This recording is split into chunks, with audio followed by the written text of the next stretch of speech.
বর্ষাকাল মানেই ইলিশ। বাঙালির পাতে এখন বর্ষাকালে ইলিশ থাকবে না সে তো হয় না। আসলে 12 মাস হলেই খুব ভালো হয়। তবে বর্ষাকালে তো একটু বেশিই ভালো পাওয়া যায়। গরম গরম ইলিশ মাছ ভাজা, তার তেল, আর ইলিশ মাছ ভাপা, কোনো কথাই হবে না। আমি করলাম একটুখানি সর্ষে, পোস্ত আর সাদা তিল একসাথে কাঁচা লঙ্কা দিয়ে বেটে নিলাম। সুন্দর করে মাখিয়ে নিলাম টক দই সহযোগে।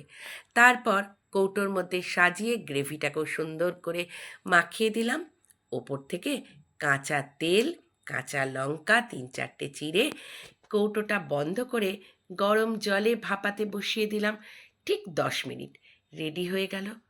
গরম ভাতে প্রথম গরজটা যখন মুখে পড়ল, কর্তামশাই করে একটা আওয়াজ দিল। তাতেই বুঝলাম বেশ ভালো হয়েছে, দুপুরটাও জমে গেছে। টাটা।